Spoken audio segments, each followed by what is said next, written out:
ሌብነትን የሚጠየፍ ትውልድ እንዴት ማፍራት እንችላለን?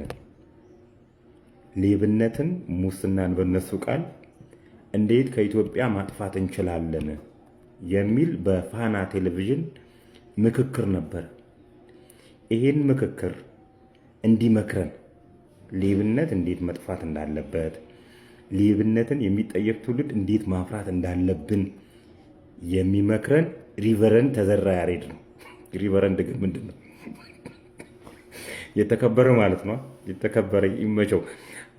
ተዘራ ያሬድ ነው እንግዲህ ኢትዮጵያ ውስጥ ሌብነትን የሚጠየፍ ትውልድ እንዴት ማፍራት እንዳለብን የሚነግረን።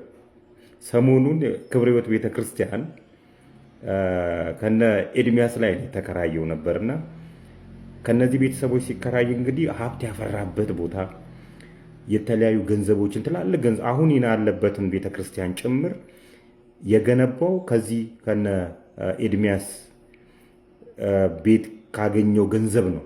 አዲሱን ቤተክርስቲያን የገነባው እና ቃል አውጥቼበታለሁ፣ ውጣ ሲሉት ቃል አውጥቼበታለሁ አልወጣም ብሎ ለያዥ ለገናዥ አስቸግሮ ስንት በእጁ በእግሩ ሄዶ ፍርድ ቤት በአስቸኳይ እንድትወጣ ብሎ 5 ዓመት የፈጀ የፍርድ ቤት ክርክር ነው።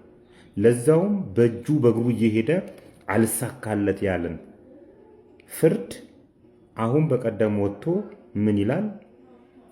የተበየነብኝ ለዳኞቹ ብር ተከፍሎ ነው። አሁን እኮ ይሄኔ ነው በቃ ማን የከፈለው መባል ያለበት። ለዳኞች ብር ተሰጥቶ ጉቦ ተሰጥቶ ፍርድ አዛብተው ከሆነ የሚመለከተው አካል ማን የሰጠው፣ ለማን የተሰጠው? ዳኞችም ይሄን ያህል ስትሰደቡ ዝም የምትሉበት አግባብ አይገባኝም።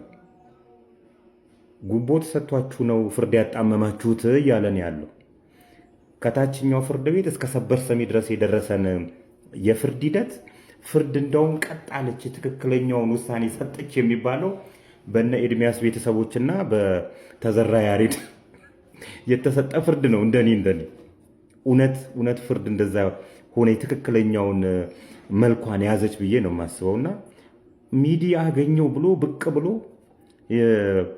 ይንተባተባል ማለት ነው። ፋና ቴሌቪዥን ግን